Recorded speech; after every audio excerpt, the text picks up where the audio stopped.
அன்புள்ள சகோதரர்களே மற்றும் சகோதரிகளே, நம்முடைய தொழுகை நம்மை பாவங்களிலிருந்து தடுக்க வேண்டுமென்றால் அது உயிரோட்டமான தொழுகையாக இருக்க வேண்டும். உயிரோட்டம் பெற தொழுகை எப்படியாக இருக்க வேண்டும் என்பதை குர்ஆனும் சுன்னாவும் மிகவும் அழகாக கற்றுக் கொடுத்துள்ளன. முதல் படி உது. உது சும்மா முகம் கழுவுவது அல்ல, அது ஒரு இபாதத்.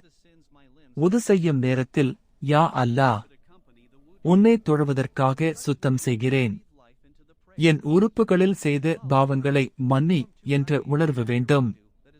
அப்படி உணர்வுடன் செய்யப்பட்டு உது தொழுகைக்கு உயிரை தரும்.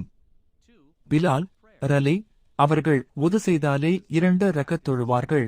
அதனால்தான் அவர்களின் காலடி சத்தத்தை நமது நபி அவர்கள் சுவர்க்கத்தில் கேட்டார்கள்.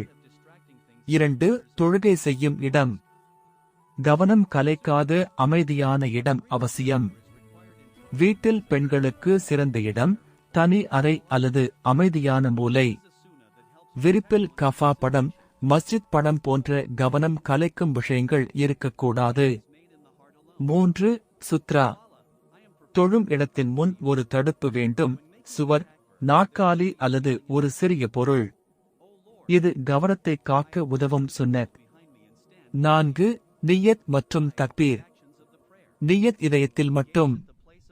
யா அல்லாஹ், உனக்காக நான் தொழுகிறேன். தக்பீர் செய்யும் போது மனதில் ஒரு ஃபீலிங் வேண்டும். ஆண்டவனே, இந்த உலகத்தை என் பின்னால் தூக்கி எறிந்துவிட்டு உன்னிடம் நிற்கிறேன். 5 தொழுகையின் செயல்கள். பார்வை சுஜூத் இடத்தில். ருக்கு அமைதியாக, முதுகு நேராக. சுஜூதில் அதிகமாக துவா. சுஜூது அடியன் அல்லாஹ்வுக்கு மிக அருகில் இருக்கும் தருணம். அரபு தெரியாவிட்டாலும் கடமையான தஸ்பீஹ் 3 தடவை சொல்லிவிட்டு பிறகு உங்கள் மொழியில் மனமாற துவா செய்யுங்கள்.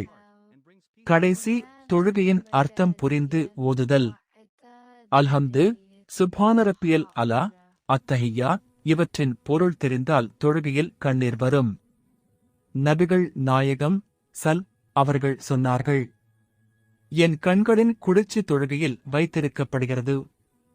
தொழுகையை இவ்வாறு உயிரோட்டமாக அமைத்துக் கொண்டால் தொழுகை நம்மை பாவங்களிலிருந்து தடுத்துக் கொள்கிறது, மனதை சுத்தம் செய்கிறது, வாழ்க்கைக்கு அமைதி தருகிறது.